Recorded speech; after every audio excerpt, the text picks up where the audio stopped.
Ayaan was only 17, but he felt tired in a way sleep couldn't fix. His mind was always loud. At school, he worried about grades. At home, he worried about the future. At night, he replayed mistakes from years ago like they happened yesterday. Even when everything was quiet around him, his thoughts were not. One evening, after another long, heavy day, Ayaan left his house and walked without knowing where he was going. His feet carried him to a small park at the edge of town, a place older people like to sit and feed birds. On a wooden bench under a big tree sat an old man with silver hair and calm eyes.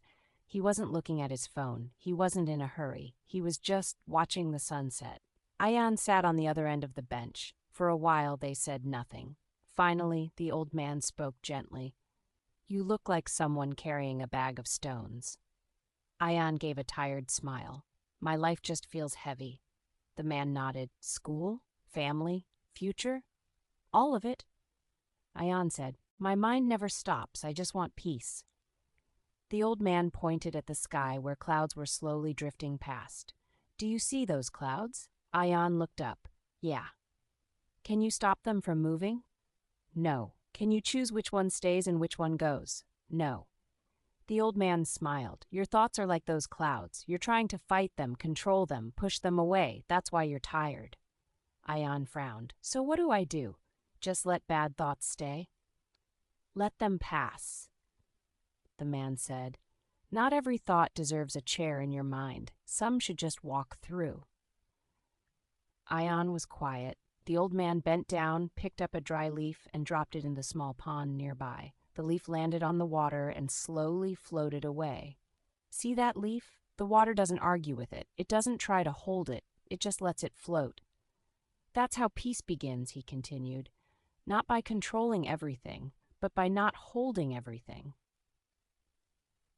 Ayaan thought about all the things he held on to: old embarrassment, future fears, people's opinions. "But my problems are real," he said. "Yes," the old man agreed. "But suffering comes from thinking about them all the time." He tapped Ayaan's chest lightly. "Peace is not found when life becomes quiet.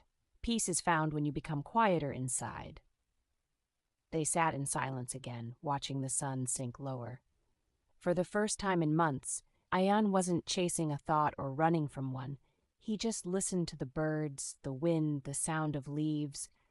His problems were still there, but they didn't feel like stones anymore. They felt like clouds, passing. Before leaving, Ayaan turned to thank the old man, but he was already walking away slowly down the path, hands behind his back.